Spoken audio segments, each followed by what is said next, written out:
इस press conference के माध्यम से बिहार सरकार, केंद्र सरकार को अल्टीमेटम दे रहे हैं कि इस पर पुनः विचार करे और 65% आरक्षण लागू करे, संविधान को दरकिनारा नहीं करे, साथ ही स्मार्ट मीटर को पुनः हटाया जाए और मीटर पर ही लाइन को दिया।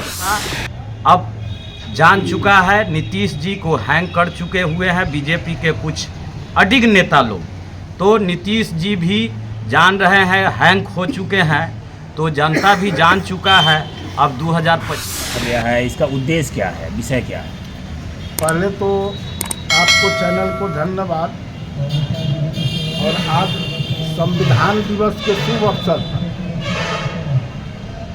ये प्रेस कॉन्फ्रेंस का मुख्य उद्देश्य है कि महागठबंधन सरकार के द्वारा दलित, आदिवासी, पिछड़ा, अति पिछड़ा, अल्पसंख्यक सारे लोगों को 65% आरक्षण दिया गया, लेकिन अभी भाजपा सरकार उसको रोक दिया है।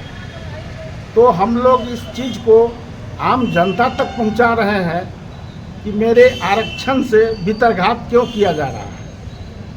जाति जनगणना हुआ, 500 करोड़ रुपया खर्चा भी हुआ, वो मिसयूज हुआ का? सब यहाँ से विधानसभा से पारित हुआ, फिर भी उस पर कोई चर्चा नहीं है। वो उसको ले जाके भाजपा सरकार बंद कर दिया, जिसमें नीतीश कुमार जी का भी, माननीय नीतीश कुमार जी का भी हाथ है। अगर वो चाहते, अभी भी चाहेंगे, तो 65% आरक्षण लागू होगा। तो ये पिछड़ा, अति पिछड़ा, दलित, आदिवासी को हक मारकर ये भाजपा सरकार अपना शासन चला रही है। दूसरा बात कि संविधान का जो कुछ मुख्य आर्टिकल है, जिसका इम्प्लीमेंट भारत सरकार द्वारा या भाजपा सरकार द्वारा नहीं किया जा रहा है, संविधान में हमेशा संशोधन करके संविधान को एकदम ही गट में लेकर लोग जा रहा है। जो संविधान का मुख्य उद्देश्य था इस देश के लिए, उसे भाजपा सरकार भटक गई है। और तीसरा मुख्य उद्देश्य है कि बिजली में जो स्मार्ट मीटर लगाया गया है, वो स्मार्ट मीटर नहीं है, वो खतरनाक मीटर है। उसके संबंध में आप लोग मीडिया वाले हैं, गांव गमई और में जाकर गरीब लोगों को यहाँ जो भी आम जनता के यहाँ जो लगा हुआ है स्मार्ट मीटर, उसके संबंध में आप बात कीजिए। आज उसमें पैसा डाला गया, रिचार्ज हुआ और फिर शाम में ख़त्म हो गया। किसी के ऊपर आ रहा है 10,000, जो एगो बॉल जा आ रहा है, किसी के ऊपर 50, किसी ऊपर लाखों। ये कहाँ से ही गमन हो रहा है? तो प्राइवेट सेक्टर को दे दिया है। वो मनमाना अपना ये जनता को लूट रहा है। इस लूट से हम लोग छुटकारा पाना चाह रहे हैं। स्मार्ट मीटर को हटा दीजिए और मीटर ही चल सही। सब दिन से मीटर था, आज स्मार्ट मीटर की क्या ज़रूरत है, आप ही बताइए। तो इन 3 बिंदु पर हम लोग इस प्रेस कॉन्फ्रेंस के माध्यम से बिहार सरकार, केंद्र सरकार को अल्टीमेटम दे रहे हैं कि इस पर पुनः विचार करे और 65% आरक्षण लागू करे, संविधान को दरकिनारा नहीं करे, साथ ही स्मार्ट मीटर को पुनः हटाया जाए और मीटर पर ही लाइन को दिया जाए। इसलिए आप प्रेस वार्ता किए हैं? इसीलिए हम लोग प्रेस वार्ता करके इस जन जन तक ये मुद्दा को हम लोग ले जाएंगे और वहाँ तक बताएंगे कि हम लोगों को साथ, जब 500 रुपया सरकार के ना खर्चा हुआ है, अगर जब उस समय नहीं आपको लागू करना था, तो फिर आप इसको नहीं पैसा खर्चा करते। क्या बात है? ये दमन न हुआ, शोषण हुआ। किसको?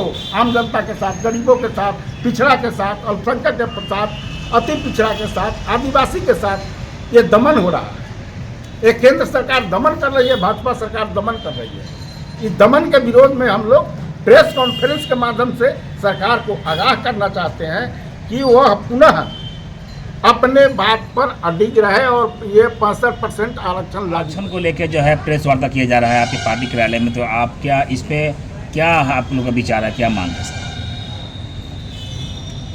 पार्टी की मांग है कि बिहार विधानसभा से जो 65% आरक्षण का प्रस्ताव जातीय जनगणना के बाद जातियों की आबादी को देखते हुए जो पारित किया गया था, जो प्रस्ताव विधानसभा में, उसमें राज्य सरकार को जो अपने स्तर पर लागू करना था आरक्षण, वह 65% आरक्षण राज्य सरकार लागू नहीं कर रही है। वो उसके लागू नहीं करने से जो लोग उस आरक्षण को पाने वाले थे, पिछड़ा, दलित या अति पिछड़ा, तो पिछड़े ही में अति पिछड़ा, ये सारे लोग जो थे, उन लोगों को उसका लाभ नहीं मिल पा रहा है। तो सवाल है कि देश के संसाधन पर जब सबका हक बराबर है, तो जिन लोगों को संसाधन में आज तक अपना हक नहीं मिला है, वो हक उनको मिले, इसके लिए 65% आरक्षण का लागू होना जरूरी है। तो इसलिए पार्टी का डिमांड है कि साहब कम से कम केंद्र स्तर पर ठीक है, अभी मामला कोर्ट में लंबित है, लेकिन स्टेट स्तर पर जो हमारा जो 65% आरक्षण है, जो स्टेट गवर्नमेंट तो अपनी नौकरियों में दे, जो वो उनसे उनका लाभ बिहार में तो लोगों को मिलना शुरू हो जाए। इसी पर आज का जो है तो क्या आरक्षण को लेकर क्या मुद्दा है ये आप लोगों का? बिहार सरकार के आरक्षण विरोधी नीति के कारण हमारे बिहार प्रदेश के प्रदेश अध्यक्ष द्वारा, पार्टी के आला कमान के द्वारा ये प्रेस कॉन्फ्रेंस रखा गया है, जिसमें प्रेस कॉन्फ्रेंस में जनता को जागरूक करना है कि 65% आरक्षण महागठबंधन सरकार के द्वारा विधानसभा में पारित हो चुका है, जिनको बीजेपी के कुछ नेताओं के कारण से अडंगन डालकर इनको चाह रहा है कि इनको हम ख़त्म समाप्त कर देंगे। इसी के कारण हमारे पार्टी के सभी पदाधिकारीगण प्रेस कॉन्फ्रेंस कर रहे हैं कि जनता जागेगा और आदिवासी और जिसमें दलित, महादलित, अति पिछड़ा, अल्पसंख्यक सभी 2025 में इनको डबल इंजन की सरकार को सबक सिखाए और हम लोग कतई बर्दाश्त नहीं करेंगे। और जनता अब जान चुका है, नीतीश जी को हैंग कर चुके हुए हैं बीजेपी के कुछ अडिग नेता लोग, तो नीतीश जी भी जान रहे हैं हैंग हो चुके हैं, तो जनता भी जान चुका है। अब 2025 में हमारे माननीय पूर्व सीएम तेजस्वी यादव जी को 2025 का सीएम बनाने के लिए तैयार है बिहार के अति पिछड़ा, दलित और A to Z समाज के लोग। स्मार्ट मीडिया का मुद्दा है और आरक्षण का मुद्दा को लेकर आप सभी पार्टी के आला अधिकारी एक साथ बैठ के प्रेस वार्ता किया जा रहा है, क्या इसका मुख्य उद्देश्य क्या है इस प्रेस वार्ता के पीछे? आज का जो सर हम लोग का ये प्रेस वार्ता का मुख्य उद्देश्य है, सभी SC, ST, OBC और सभी आम आवाम को यह बात बता देना है कि महागठबंधन के सरकार में 500 करोड़ के लागत के बाद जातीय जनगणना कराया गया। उसका मूल उद्देश्य था जाति आधारित आरक्षण का लाभ लोगों को मिले। उसी के आधार पर हमारा महागठबंधन सरकार आरक्षण के सीमा को 65% तक ले गया और उसको जो है 9वीं सूची में डालने के लिए कहा गया। लेकिन आज तक ये जो भाजपा की सरकार है उसको 9वीं सूची में नहीं डाला। उसका यह मंशा है कि किसी भी तरह से पिछड़ा, दलित, अति पिछड़ा जो भी SC, ST के लोग हैं उन लोगों को इस आरक्षण का लाभ नहीं मिले। ये जो भाजपा की जो ये SC, ST, OBC के प्रति जो घृणात्मक सोच है इसको दर्शा रहा है। अगर ये नीतीश कुमार भी अपना दोहरी चाल खेल रहे हैं, यहाँ 65% आरक्षण को लागू करते हैं और बाद में जाके बीजेपी के सरकार से अपना हाथ मिला लेते हैं। मैं माननीय नीतीश कुमार जी से आग्रह करता हूँ, ये उन्हीं का किया हुआ है, आज वो सरकार में है, ऐसे 9वीं सूची में डलवावे और इस चीज़ को लागू करे और इसका लाभ लोगों तक पहुँचाने का हर संभव कोशिश करे।